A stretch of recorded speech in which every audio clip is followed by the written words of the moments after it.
Welcome to one nation Telugu news. ముందుగా headlines చూద్దాం. ఏపీలో నేడు మెగా పేరెంట్ టీచర్ సమావేశం. బాపట్ల మున్సిపల్ హై స్కూల్లో సమావేశానికి చంద్రబాబు, లోకేష్ హాజరు. ఈ సమావేశం గిన్నీస్ బుక్ లోకి ఎక్కుతున్న సీఎం. ఇక నుంచి ప్రతి ఏడాది డిసెంబర్ 7న పేరెంట్ టీచర్ సమావేశం. ఎర్రవల్లి ఫామ్ హౌస్ లో కేసీఆర్ ను కలిసిన మంత్రి పొన్నం ప్రభాకర్. తెలంగాణ తల్లి విగ్రహావిష్కరణకు కేసీఆర్ ను ఆహ్వానించిన పొన్నం.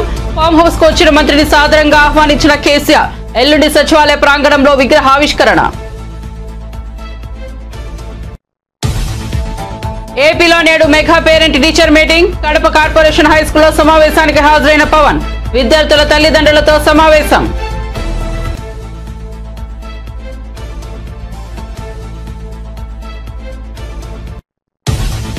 అధికారం మాత్రమే పోయింది. బీఆర్ఎస్ పై ప్రజల్లో అభిమానం ఏమాత్రం తగ్గలేదన్న కేటీఆర్. ఈ ఏడాది పాలనలోనే తెలంగాణ ప్రజలకు కాంగ్రెస్ ప్రభుత్వంపై మనసు విరిగిందని, మళ్లీ అధికారంలోకి కేసీఆర్ ఎక్కే దక్కుతుందని ఓ సర్వే ప్రతినిధి చెప్పినట్లు పేర్కొన్న BRS party working president KTR.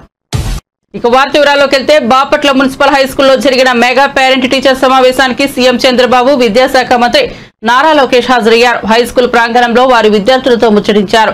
Chandrababu, Lokesh విద్యార్థులు, వారి తల్లిదండ్రులు, టీచర్లతో సమావేశమయ్యారు. ఈ సందర్భంగా చంద్రబాబు ప్రసంగిస్తూ ఎలక్ట్రానిక్ పరికరాలతో జాగ్రత్తగా ఉండాలని సూచించారు. సైబర్ నేరగాళ్లు చాలా మంది తయారయ్యారని, మాయమాటలతో జీవితాలు నాశనం చేస్తున్నారని మండిపడ్డారు.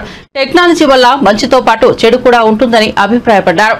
రోజులో 24 గంటలు ఫోన్ చూడడం అనేది ఒక వ్యసనమని, ఆ బలహీనత నుంచి బయటపడాలని పేర్కొన్నారు.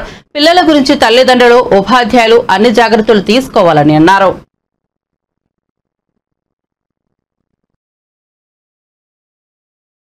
వస్తేనే ఇది సాధ్యమవుతుంది.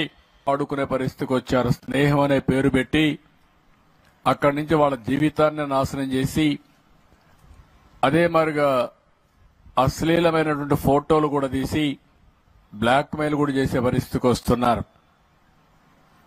అంటే సమాజంలో ఒక మంచి జరిగినప్పుడు దానికి ఇంకొక కోణంలో చెడు కూడా ఉంటుంది. ఒక పక్క టెక్నాలజీ అవసరం. నిన్న కూడా నేను మాట్లాడాను. అది మన జీవితాలకి పెద్ద ఎత్తున మనం ఏదైతే అనుకుంటామో అది సాధించడానికి ఉపయోగపడుతుంది.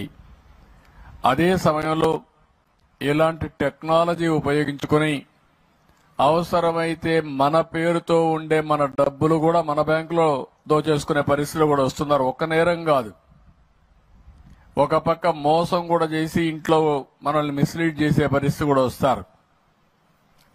ఇప్పుడు పాప చెప్పింది, కొన్ని విషయాలు చెప్పింది ఆ టీచర్ విద్యార్థి అయితే, ఇలాంటి నేరగాళ్లు చాలా మంది ఉన్నారు.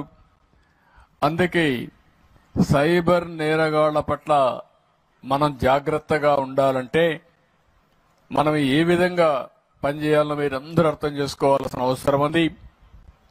ఎప్పుడు కూడా ఒక మంచి గాని ఒక చెడు గాని రెండు కూడా మీరు చూస్తే 24 గంటలు ఫోన్ చూడడం కూడా ఒక వ్యసనం. ఓసారి యూట్యూబ్లోకి వెళ్ళిపోతే, కొన్ని పోర్న్ ఫిల్మ్స్ కానీ ఇలాంటివి కానీ వెళ్ళిపోతే ఇంకా రాత్రి అంతా కూడా బయట మన రారు, ఆ ఫోన్ చూసుకుంటూ ఉండిపోతారు. అదొక అడిక్షన్, అదొక బలహీనత. అలాంటి సమయంలో ఇంకా పిల్లలు చదువుకునే పరిస్థితి కూడా ఉండదు, చాలా ఇబ్బందులు వస్తాయి. కాబట్టి తల్లిదండ్రులు అన్ని జాగ్రత్తలు తీసుకోవాలి, టీచర్లు కూడా జాగ్రత్త తీసుకోవాలి. అప్పుడే ఇది సాధ్యం అవుతుంది. మళ్ళీ కూడా ఎప్పటికప్పుడు మాట్లాడుకుందాం. పిల్లలు చాలా చక్కగా చెప్పారు. రెండో విషయం చాలా గట్టిగా చెప్పాడు, డ్రగ్స్ వద్దు బ్రో. చాలా క్లియర్ గా చెప్పాడు, మీ దగ్గర కూడా అనిపించాడు. ఇప్పుడు ఈ డ్రగ్స్ అనేది కూడా మీరు ఒక్కసారి గుర్తుపెట్టు.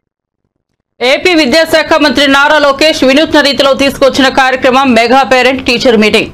రాష్ట్రంలో ఉన్న దాదాపు 45,000 ప్రభుత్వ పాఠశాలలో నేడు ఈ పేరెంట్ టీచర్ సమావేశాలు ఏర్పాటు చేశారు. ఏపీ ముఖ్యమంత్రి చంద్రబాబు, మంత్రి నారా లోకేష్ బాపట్ల మున్సిపల్ హై స్కూల్లో జరిగిన సమావేశానికి హాజరు కాగా, డిప్యూటీ సీఎం పవన్ కళ్యాణ్ కడపలోని కార్పొరేషన్ హై స్కూల్లో జరిగిన సమావేశానికి హాజరయ్యారు. పవన్ విద్యార్థులు, వారి తల్లిదండ్రులతో మాట్లాడారు. ఓ తరగతి గదిలో విద్యార్థులను పరిచయం చేసుకున్నారు. వారు ఎలా చదువుతున్నారు, పాఠ్యాంశాలు ఎలా ఉన్నాయి అనే వివరాలను అడిగి తెలుసుకున్నారు. పేరెంట్ టీచర్ మీటింగ్ లో పవన్ ఆసక్తికర వ్యాఖ్యలు చేశారు. పేరెంట్ టీచర్ మీటింగ్ కోసం తాను కడపను ఎంచుకోవడానికి కారణం ఉందని, ఇది ఎక్కువ గ్రంథాలయాలు ఉన్న నేల అని పవన్ కళ్యాణ్ వెల్లడించారు. కడప చదువుల గడ్డ అని అభివర్ణించారు.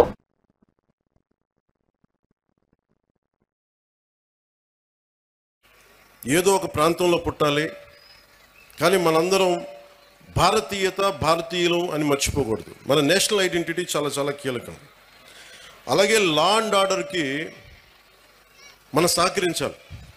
ఇందాక ఎస్పీ గారు చెప్తా ఉంటే మన కళ్ళ ముందు తప్పు జరుగుతున్నా, ఇప్పుడు గర్ల్ చైల్డ్ ప్రొటెక్షన్, ఆడబిడ్డ, నేను మీకు చాలాసార్లు విద్యార్థులు కూడా చెప్తా ఉంటాను.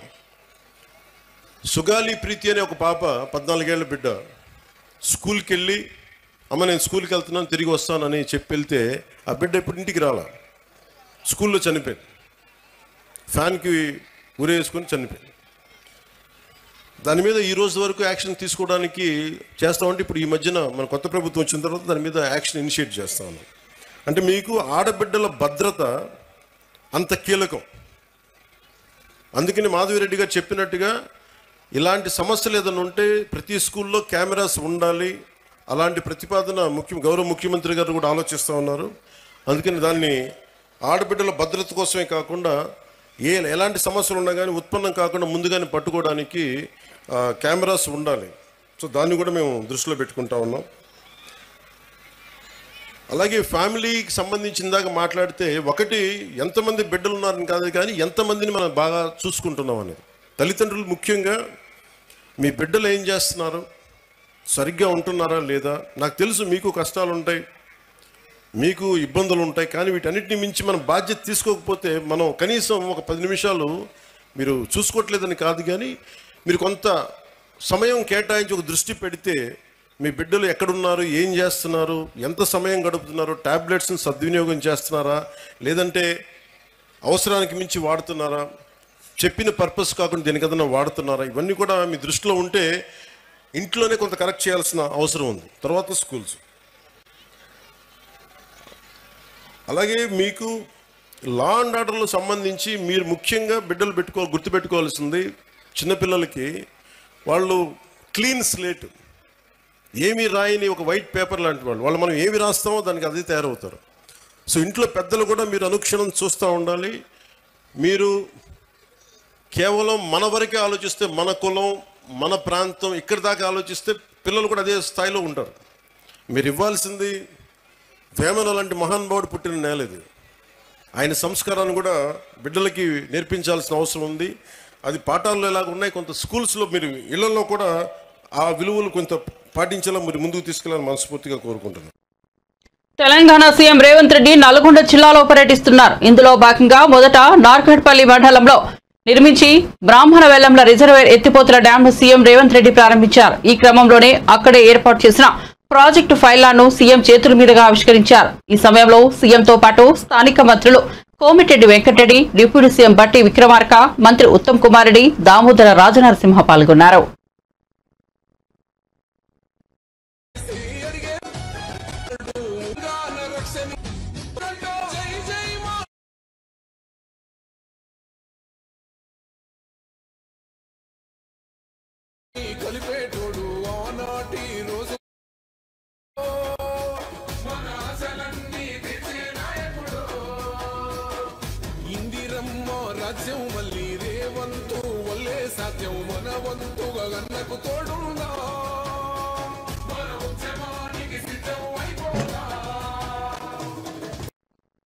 తెలంగాణ మాజీ సీఎం బీఆర్ఎస్ అధినేత కేసీఆర్ ను మంత్రి పొన్నం ప్రభాకర్ ఎర్రవల్లిలోని ఫామ్ హౌస్ లో కలిశారు.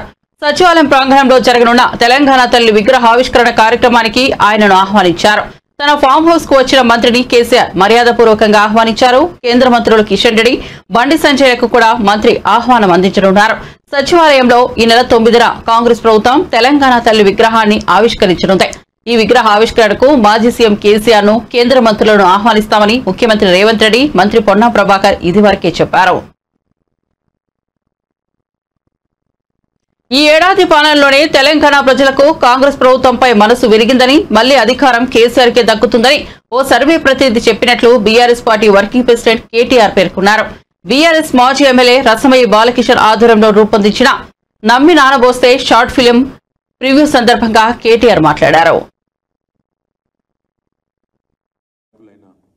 తెలంగాణ ధూమ్ధామ్ వ్యవస్థాపకులు మొదటి నుంచి గజ్జెగట్టి ఆనాడు తన పాటతో కేసీఆర్ గారి మాట, బాలకృష్ణ గారి పాట, ఆనాటి నుంచి తెలంగాణ ఉద్యమంలో అందరినీ ఉర్రూతలూగించి మళ్ళీ ఈరోజు గత సంవత్సర కాలంగా జరుగుతున్న పరిణామాల మీద ఈరోజు చాలా బ్రహ్మాండమైన ఒక షార్ట్ ఫిల్మ్ తీసి మనందరినీ కూడా ఇక్కడికి చేర్చిన పెద్దలు, గౌరవనీయులు, తెలంగాణ సాంస్కృతిక సారథి మాజీ అధ్యక్షులు, మానకొండూరు మాజీ శాసనసభ్యులు అన్న రసమై బాలకృష్ణ గారికి, వారికి సహకరించిన ప్రతి ఒక్కరికి, అదేవిధంగా పత్రికా మిత్రులకు శక్తి అట్లాంటిది కాబట్టి మాకు ఈ సంవత్సర కాలం ఏం జరిగిందనేది మేము కళారూపంలో మేము చూపెడతాం.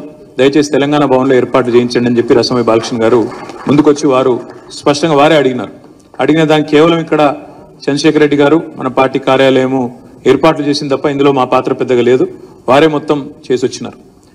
ఇవాళ నిజంగా ఇక్కడ నించున్న మొత్తం 22 నిమిషాల నిడివి గల్ల ఆ షార్ట్ ఫిలిం చూస్తుంటే బహుశా టీవీల ద్వారా, యూట్యూబ్ ద్వారా రేపు చూడబోయే మిగతా సోదరులకు, సోదరిమణులకు కూడా దాదాపుగా బాలకృష్ణ గారికి ఏ అనుభూతి అయితే కలిగిందో, ఇక్కడ కూర్చున్న మనందరికీ ఏ అనుభూతి అయితే కలిగిందో, బహుశా కొద్ది కుడి ఎడుమ క్షేత్రస్థాయిలో చూసే ప్రతి ఒక్కరు కూడా దాదాపు అదే అభిప్రాయం, అదే ఆలోచన. ఇంత సహజంగా, ఎక్కడ కూడా మెలోడ్రామా లేకుండా, ఎక్కడ కూడా కృతకంగా లేకుండా, ఎక్కడ కూడా అయ్యో ఇదేదో పెట్టినట్టుంది అన్నట్టు కాకుండా చాలా సహజంగా నటించిన ప్రతి ఒక్కరికి కూడా గట్టిగా చప్పట్లతో మనం అభినందనలు కూడా చెప్పాలి. మన ఇళ్లలో ఉండే మన పెద్దమ్మనో, మన చిన్నమ్మనో, లేదా మన అత్తమ్మనో ఎట్లయితే మాట్లాడతారో అట్లే మాట్లాడుతూ ఊళ్ళల్లో ఉండే వాస్తవ పరిస్థితులను కూడా ఇవాళ స్పష్టంగా కళ్ళకు కట్టినట్టు చూపెట్టిన బాలకృష్ణ గారికి అభినందనలు తెలియజేస్తూ, నిజంగా ఈ సంవత్సరం మనం ఎదుర్కొన్న అత్యంత విషమ సంవత్సరం అని ఎందుకన్నా అంటే ఒక్కసారి ఆలోచన చేయండి. ఎన్నెన్ని అనుభవాలు, ఎన్నెన్ని ఆటుపోట్లు. శాసనసభ ఎన్నికల్లో అనుకోకుండా మనం ఊహించని విధంగా కాంగ్రెస్ పార్టీ ఇచ్చిన అడ్డగోలు హామీలతోని వారు ప్రజలను కొంత అక్కడ ఇక్కడ మోసం చేసి 420 హామీలు ఇచ్చి 6 గ్యారంటీలని, 100 రోజులని రకరకాల మాటలు చెప్పి మొత్తానికి గట్టెక్కినారు. మొత్తానికి మనకంటే 1.8% ఓట్లు ఎక్కువ సాధించినారు. కేవలం 4 లక్షల ఓట్లు, నిజంగా చెప్పాలంటే పోలైన ఓట్లను చూస్తే కేవలం 4 లక్షల ఓట్లు మనకంటే ఎక్కువ వచ్చినాయి. కానీ ప్రజాస్వామ్యంలో ఒక్క ఓటు వచ్చినా వారిదే గెలుపు కాబట్టి వారు గెలిచినారో ప్రభుత్వంలోకి వచ్చినారు. వచ్చిన తర్వాత మనకి వెంటనే మన సారుకు తుంటి ఎముక విరగడం, దాదాపు 3 నెలల పాటు వారు ఆసుపత్రి పాల్గొవడం, ఇదంతా కూడా ఒకవైపు అదొక సవాలు. మరొక వైపు ఇక్కడ పార్లమెంట్ ఎన్నికలు రావడం, అదే సమయంలో మరి కేసీఆర్ గారి కూతురైన మన నాయకురాలు కవిత గారిని అరెస్ట్ చేయడం, 5.5 నెలల పాటు జైల్లో పెట్టడం, తిహార్ తీసుకొని పోయి. ఇంకోవైపు పార్లమెంట్ ఎన్నికల్లో మనకు ప్రతికూల ఫలితం రావడం, మరొక వైపు మన పార్టీ బ్యానర్ మీద గెలిచిన ఎమ్మెల్యేలు 10 మంది మనం విడిచిపెట్టి పోవడం. నిజానికి ఇంకో పార్టీ అయితే కుంగిపోతుండే, ఇంకో పార్టీ అయితే ఈ దెబ్బలకు తట్టుకోలేక శరణుజొచ్చి అయ్యో మిగ మాతో కాదు అని చెప్పి జావగారిపోతుండే. కానీ పోరాటాల నుంచి పుట్టిన పార్టీ, ఉద్యమాలనే ఉగ్గుపాలుగా మరి ప్రారంభించబడ్డ పార్టీ, త్యాగాల పునాదుల మీద మత్స్యనాచారి గారి మాటలో చెప్పాలంటే పదవీ త్యాగంతో ప్రారంభమై ఆడబిడ్డలందరూ వచ్చిండ్రు. అన్న మా వాళ్ళు అరెస్ట్ అయ్యి 26-27 రోజులాయే, మరి ఇంకా బయటికి రాకపోయా, ఏమైతుంది అంటే మొత్తం మన లీగల్ సెల్, పాపం వాళ్ళు కూడా మా న్యాయవాద మిత్రులు ఇక్కడ ఉన్నారో లేదో కానీ లీగల్ సెల్ మన బృందము ఎంత కష్టపడుతున్నారంటే రాష్ట్రంలో ఎక్కడ ఏ కేసు అయినా, సోషల్ మీడియాలో పోస్ట్ పెట్టినందుకు కేసు అయినా, లగచర్లలో అర్ధరాత్రి బందిపోట్లు కదా ఇంటి మీదకి వచ్చినట్టు అర్ధరాత్రి వచ్చి దాడి చేసినా, అదే మాదిరిగా ఇవాళ హైదరాబాద్లో హైడ్రా పేరిట అరాచకం సృష్టించిన అన్నిటి విషయంలో కూడా ఇలా న్యాయ పోరాటం చేస్తున్న మన లీగల్ సెల్ కూడా ఒక్కసారి గట్టిగా చప్పట్లతో వారికి అభినందనలు చెప్పాలి. ఏపీ రాష్ట్ర వ్యాప్తంగా ఒకే రోజున శనివారం తల్లిదండ్రులు, ఉపాధ్యాయులు మెగా సమావేశాన్ని నిర్వహిస్తున్నారు. బాపట్ల పురపాలక ఉన్నత పాఠశాలలో కార్యక్రమానికి ముఖ్యమంత్రి చంద్రబాబు, విద్యాశాఖ మంత్రి నారా లోకేష్ హాజరయ్యారు. పాఠశాల ప్రాంగణాన్ని పరిశీలించారు. అనంతరం విద్యార్థులతో కలిసి సీఎం భోజనం చేశారు. వారితో కొద్దిసేపు ముచ్చటించారు.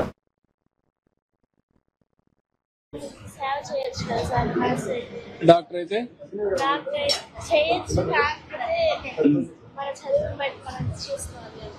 అవును, చదువుకుంటా ఎందుకు ప్రయత్నంలా గన్ షాట్ గా కావాలి. ప్రయత్నం, డిటర్మినేషన్. అవుతాం అంటే అవ్వాలి. ఎప్పుడు కూడా లక్ష్యాన్ని పెట్టుకున్నాక ఆ లక్ష్యానికి శ్రమ చేయాలి, ఆలోచించాలి. అందరూ చేస్తే నువ్వెందుకు చేయలేదు? అప్పుడు సాధ్యం. కొద్దిగా తమ్ముడు ఏం చేస్తాడు? నర్సెస్ ఉన్నారా? ఎన్ని గంటలు చేస్తావు? అప్పుడు ఏ సబ్జెక్టులు అన్నీ పోతావు? కొన్ని అన్న అక్కడ ఒక సబ్జెక్ట్ అని ఉండేది సార్. ఆ సబ్జెక్ట్ తీసుకొని చదివిన తర్వాత స్కూల్లో సబ్జెక్ట్స్ చదివేసి ఇంటికి వచ్చి మళ్ళీ కొంచెం చదువుతాను.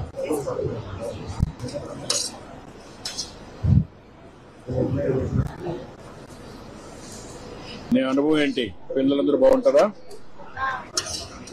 మీ స్కూల్లో చెడు అలవాట్లు కానీ ఉన్నాయా? ఏం లేవు సార్. అంటే నాకు చెప్పాలని చెప్తున్నా లేకపోతే నువ్వేనా? సార్ నాకు చెప్పాలని చెప్తున్నావా లేకపోతే? కాదు సార్, ఏం అలవాట్లు లేవు. పిల్లలందరూ మంచి పిల్లలేనా? అందరికి సర్వ్ చేయండి అన్నీ. ఇంకా ఏమున్నాయి? మూడేనా?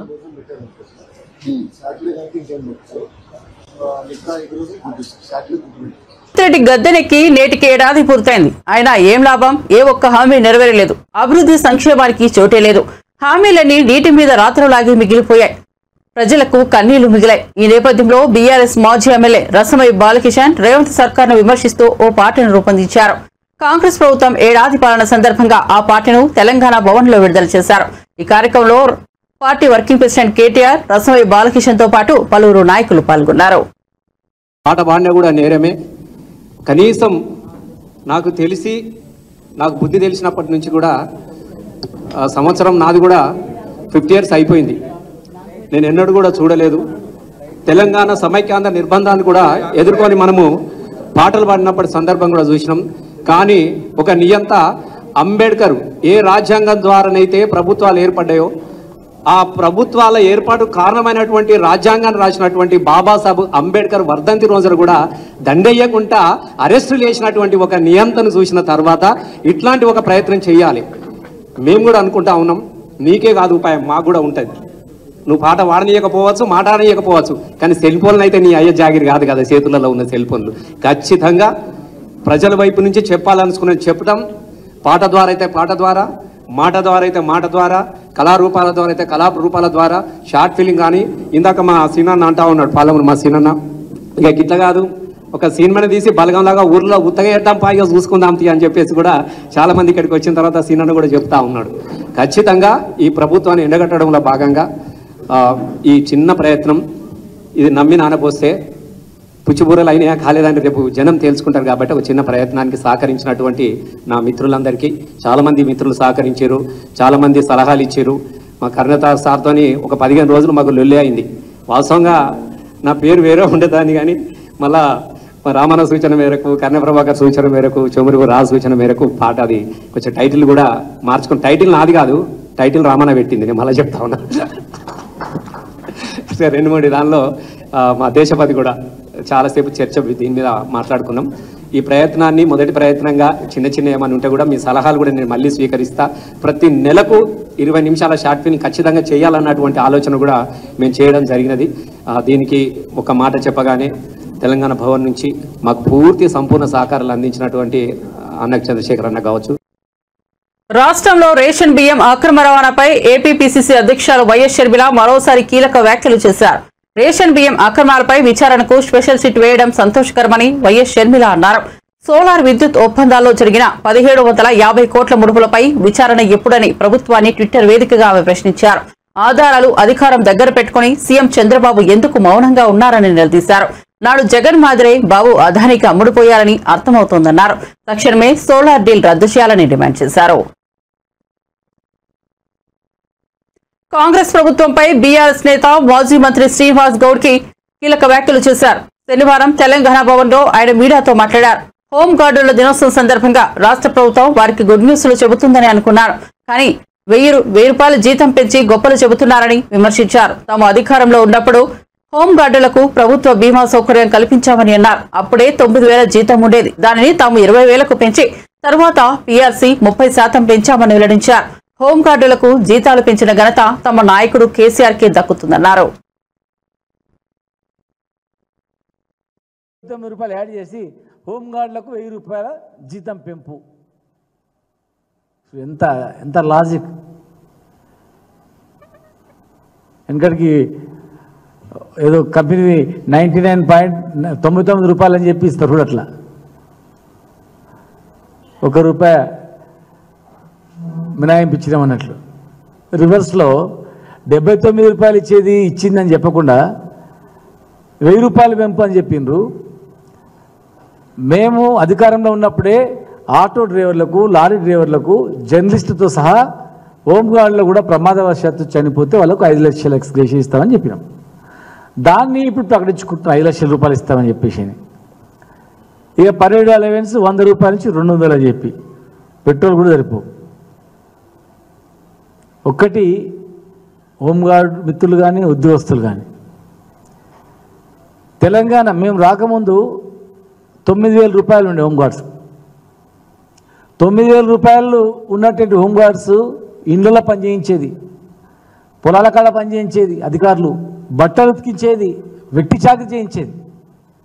మేమే నిలదీసి మా హోంగార్డులు డిగ్రీ పీజీ చదివినటువంటి వాళ్ళు ఉన్నారు, వాళ్ళతో ఈ పని చేయిస్తారు ఏమనుకుంటారని బెదిరించి గట్టిగా మాట్లాడి ఆఫీసర్లను ఒప్పించి 9,000 రూపాయలు ఉన్నటువంటి జీతభత్యాలను 12,000 చేసినాం.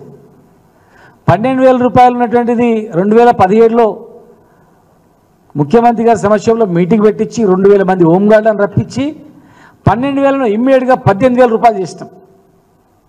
18,000 రూపాయలు చేసిన వెంటనే మళ్ళీ 2000 సంవత్సరంలో కూడా మళ్ళీ ఒక మీటింగ్ పెట్టించినాం. మీటింగ్ పెట్టించి ప్రతి సంవత్సరం 18,000 నుంచి ప్రతి సంవత్సరం 1,000 రూపీస్ మీకు ఇంక్రిమెంట్ ఇస్తామని చెప్పి ప్రకటించినాం. ప్రకటించిన తర్వాత 2021 సంవత్సరంలో అప్పటికి 21,000 వచ్చింది జీతం వాళ్ళకు. దాన్ని కొత్త పిఆర్సీ వస్తే హోంగార్డులు కూడా ఆలోచన చేయండి, ఎవ్రీ ఇయర్ మీకు 1000 రూపాయలు యాడ్ చేయాలా, పిఆర్సీ అమలు చేయాలా అని చెప్పి వాళ్ళతో మాట్లాడి 30% పిఆర్సీ ప్రభుత్వ ఉద్యోగులతో సమానంగా 30% పిఆర్సీని కూడా హోంగార్డులకు అమలయ్యేటట్టు చేస్తాం. 3 ఏళ్ల తర్వాత మరి ట్రాఫిక్ హోంగార్డులు అంటే పోలీసులతో సమానంగా గ్రౌండ్స్లో పనిచేసిండ్రు, ట్రాఫిక్లో పనిచేసిండ్రు, సెక్షన్ రైటర్గా పనిచేసిండ్రు, డ్రైవర్గా పనిచేసిండ్రు, పోలీసులతో సమానంగా రిస్క్ పనులు మొత్తం చేసిండ్రు. చాలామంది అడవులలో పోయి నక్సలైట్లతో చనిపోయినరు, మందుపాత్రలో చనిపోయినరు. కానీ ఎవరు పట్టించుకోలే, వాళ్ళ జీవితాలు బాగు చేయాలి, ఎవరు ఆలోచన చేయలే. 1 కోటి మంది మహిళలను కోటీశ్వరులు చేయాలన్న లక్ష్యంతో సీఎం రేవంత్ రెడ్డి ప్రభుత్వం పనిచేస్తుందని పంచాయతీరాజ్, గ్రామీణాభివృద్ధి, మహిళా శిశు సంక్షేమ శాఖ మంత్రి అనసూయ సీతక్క పేర్కొన్నారు. Telangana chambers of commerce and industry ఆధ్వర్యంలో హరిత ప్లాజాలో మహిళా యువ వ్యాపారవేత్తల ప్రోత్సాహక ప్రదర్శనలు డిప్యూటీ సీఎం బట్టి విక్రమార్కతో కలిసి ఆమె హాజరయ్యారు. ఈ సందర్భంగా సీతక్క మాట్లాడుతూ మహిళలను ఆర్థికంగా ప్రోత్సహించాలని మా ప్రభుత్వం ప్రతి సంవత్సరం 20,000 కోట్ల రూపాయల వడ్డీ లేని రుణాలను అందిస్తోందని తెలిపారు. వెనుక విజయం అంటే ఆడవాళ్ళ యొక్క సపోర్ట్ ఉంటది అనేది అది జగమెరిగిన సత్యం. బట్ ఇప్పుడు సమాజంలో మరి ఆడవాళ్ళు రాను ముందుకు వస్తుంటే వాళ్ళ వెనుక ఎంతో మగవాళ్ళ సపోర్ట్ ఉంది అనేది ఇక్కడ మరి మహిళలు ఈ వ్యాపారవేత్తలుగా వచ్చినటువంటి వారి దృష్టిలో ఒకసారి చెక్ చేసుకుంటే మీకు అర్థమవుతుంది. కాబట్టి ఈ ప్రభుత్వము సమాజ అభివృద్ధి చెందాలంటే ఫస్ట్ మహిళా అభివృద్ధి చెందాలనేటువంటి మరి కాన్సెప్ట్ తోటి ముందుకెళ్తుంది. అందుకనే సీఎం రేవంత్ రెడ్డి గారు కూడా 1 కోటి మంది మహిళల్ని కోటీశ్వరులు చేయాలి అనేటువంటి లక్ష్యంతో అనేక ప్రోగ్రామ్స్ ఏర్పాటు చేసి మరి గ్రామీణ ప్రాంత మహిళలకు కూడా వాళ్ళు తయారు చేసేటువంటి ప్రొడక్ట్స్ కూడా హైదరాబాద్ లెవెల్లో సేల్ చేసుకోవాలని 500 కోట్ల విలువ చేసేటువంటి మరి శిల్పారామాన్ని వేదికగా 2 రోజుల క్రితం నిన్నగాక మొన్ననే మనము ఓపెన్ చేయడం జరిగింది. త్రూ గవర్నర్ వారి ద్వారా వారి చేతుల మీదుగా గవర్నర్ అండ్ మన సీఎం గారి చేతుల మీదుగా మనం ఎన్ని అద్భుతం చేసినా దానికి మార్కెటింగ్ లేకుంటే ఏం చేయలేము, నిరాశ వస్తుంది, వెనుకకు పోతారు. కాదు అట్లా కాదు. కాబట్టి ఇంకా రాబోయే కాలంలో కూడా హైదరాబాద్ సరౌండింగ్ లో గానీ ఇంకా లోకల్ గా ఉండేటువంటి డిస్ట్రిక్ట్ హెడ్ క్వార్టర్ లో గానీ ఇలాంటి బజార్స్ ని ఏర్పాటు చేయాలన్నటువంటి దాంతో మరి ముందుకొచ్చి లోన్లు కూడా ఎక్కువ మంది మహిళలకు లోన్స్ ఇప్పించి ఇంట్రెస్ట్ లేకుండా గవర్నమెంట్ మరి పే చేస్తుంది. ఉమెన్ గ్రూప్స్ లలో కూడా మీరు కూడా తప్పకుండా మరి మా సిఓ గారు ఉంటారు సెర్ప్ లో, లేదా మన ఇంకా ఇక్కడ ఉమెన్ కార్పొరేషన్ చైర్పర్సన్ గారు ఉన్నారు. అందరికి సపోర్ట్ ఉంటాం. తప్పకుండా మీరు అందరూ అద్భుతంగా రాణించి మీ యొక్క సక్సెస్ స్టోరీను ఒక బుక్ రూపంలో తీసుకొస్తే ఇంకా చాలా మందికి ఇన్స్పైరింగ్ గా ఉంటది. వారు కూడా ఈ రంగంలోకి రావడానికి అవకాశం ఉంటది. మనం కుటుంబాన్ని ఎంత అద్భుతంగా తీర్చిదిద్దగలుగుతామో, ఒక కుటుంబం సంతోషంగా ఉంది అంటే అందులో ఆ మహిళ యొక్క పాత్రనే ప్రధానంగా గొప్పగా ఉంటది. ఒక రోజు భర్త తీసుకొచ్చి ఇచ్చినా ఇయ్యకున్నా, ఒక రోజు తండ్రి తీసుకొచ్చి ఇంట్లో ఏమి ఇచ్చినా ఇయ్యకున్నా, ఉన్న దాంట్లో ఆ కుటుంబాన్ని సంతోషంగా ఉంచాలని ఎట్లయితే ఆడవాళ్ళు తాపత్రయపడతారో, ఈ సమాజంలో కూడా మహిళలు అన్ని రంగాలలో రాణిస్తే తప్పకుండా ఆ సమాజము హ్యాపీగా ఉంటది, మరి సంతోషంతో వర్ధిల్లుతుంది. కాబట్టి ఖచ్చితంగా ఆర్థిక వ్యవస్థను మన కుటుంబంలో మరి నెలకు ఒక 5,000 రూపాయలు వస్తే ఆ కుటుంబాన్ని ఎట్లా పోషించాలని లెక్కలేస్తారో, ఈ రోజు మీరు పెట్టుబడి పెట్టి 5,000 పెట్టుబడి పెడితే దాని మీద ఎంత మనం పెట్టుబడి పెట్టినాం, ఎంత దానికి మనకు రిటర్న్స్ వస్తున్నాయి అనేది కూడా మీరు లెక్కలేసుకోగలుగుతారు. కాబట్టి చిన్నగానే స్టార్ట్ చేయాలి, కానీ పెద్ద ప్రపంచాన్ని టార్గెట్ పెట్టుకోవాలి, బట్ చిన్నగా స్టార్ట్ చేయాలి. బులెటిన్ ముగించే ముందు హెడ్లైన్స్ మరోసారి చూద్దాం. ఏపీలో నేడు మెగా పేరెంట్ టీచర్ సమావేశం. బాపట్ల మున్సిపల్ హై స్కూల్లో సమావేశానికి చంద్రబాబు, లోకేష్ హాజరు. ఈ సమావేశం గిన్నీస్ బుక్ లోకి ఎక్కుతున్న సీఎం. ఇక నుంచి ప్రతి ఏడాది డిసెంబర్ 7న పేరెంట్ టీచర్ సమావేశం. ఎర్రవల్లి ఫామ్ హౌస్ లో కేసీఆర్ ను కలిసిన మంత్రి పొన్నం ప్రభాకర్. తెలంగాణ తల్లి విగ్రహావిష్కరణకు కేసీఆర్ ను ఆహ్వానించిన పొన్నం. ఫామ్ హౌస్ కు వచ్చిన మంత్రిని సాదరంగా ఆహ్వానించిన కేసీఆర్. ఎల్లుండి సచివాలయ ప్రాంగణంలో విగ్రహావిష్కరణ. ఏపీలో నేడు mega parent teacher meeting. Kadapa corporation high స్కూల్లో సమావేశానికి హాజరైన పవన్. విద్యార్థుల తల్లిదండ్రులతో సమావేశం.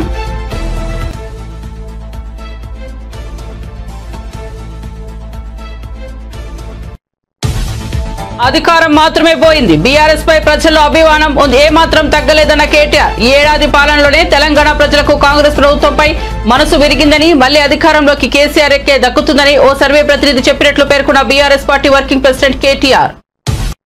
మరిన్ని అప్డేట్స్ కోసం చూస్తూనే ఉండండి వన్ నేషన్ తెలుగు న్యూస్.